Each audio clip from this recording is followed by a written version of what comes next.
In that instant, she hid the ring from his hand, heard as something was crying, but not a person, more like an animal, making a noise. He saw this woman on the back of his truck. What would you be willing to do to return a favor?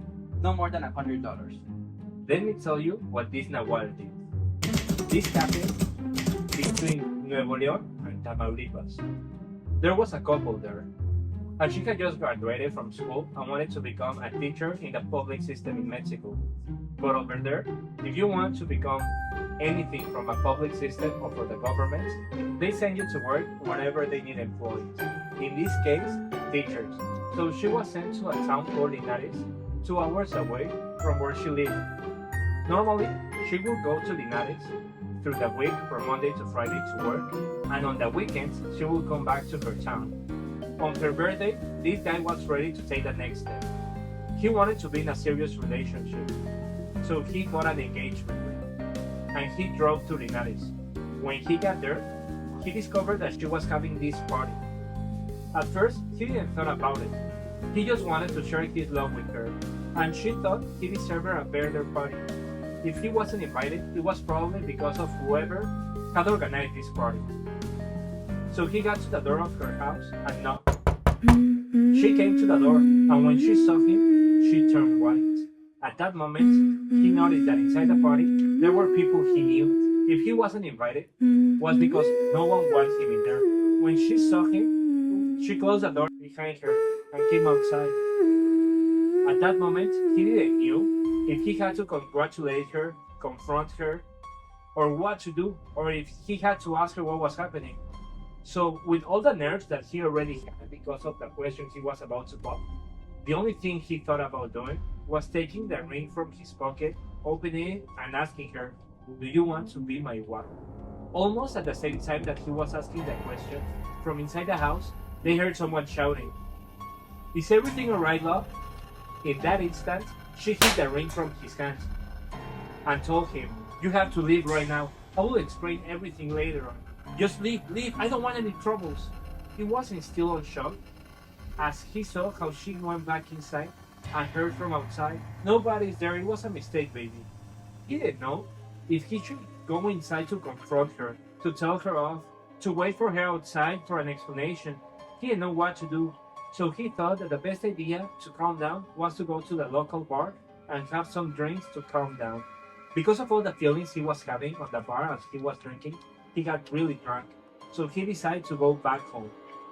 This was a 2-hour drive. When he was on his way home on the highway, he felt as he needed to pee. So there was a curved side. In the side of the road, there's a few points where you can see the city from one to the other. So he stood there and he did what he had to do. While he was doing his pee, he heard as something was crying, but not a person, more like an animal, making a noise, asking for help. Maybe it was the alcohol that he had drunk, that he didn't feel afraid of what was happening. So he turned on the lights. He started looking on the downhill to see if he could see whatever was making that noise. Between some bushes, he saw a tail. So he came down and saw a dog with its back paws hurt and it couldn't walk. So he carried it to the back of his truck, thinking that he would take it to a vet or something whenever he made it home.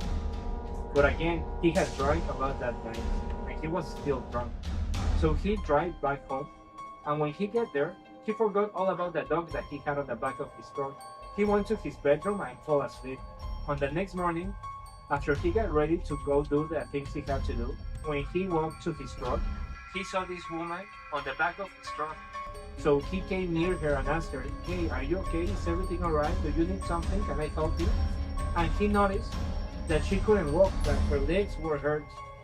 She told him, "You saved my life last night. Don't you remember?" His memory was blurry because of all the drinking last night, so he wasn't sure what had happened. He told her that he didn't really remember, but if he could help her with something or if he maybe could bring her back home, he would be willing to help her. She told him that she was from Linares, so he told her that he only needed to do some things during the day, but when he was done, he couldn't bring her back home. She went with him to do his chores and asked him what he was doing in Linares. So he told her his story, that she went proposed to his girlfriend on her birthday, but that she was having a party, and from the party came another guy that looked like he was her other boyfriend, and that she told her that she will explain everything later on. But he didn't really care about this no more. He only was hoping to get the ring back because he had spent all his savings on that ring to propose. After he was done, he brought her back home.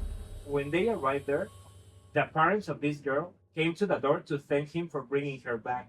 They offered him a drink or something to thank him, but he didn't want nothing of that. He didn't want to go back home. He wasn't feeling it. After a couple of days went by, when he was coming back home, he saw that on his front door was a package. But this package didn't seem as if it was sent through the mail. It looked more like someone had just left it there. When he picked it up, he felt something weird in it. It felt moist, as if it had some kind of liquid inside. So he opened it very carefully, and when he looked inside, there it was, the figure of his ex, still wearing the ring. So she put a ring on. It seemed like it, and maybe the Nahual found her down, saw her, and took the ring off completely. Maybe on her dog shape.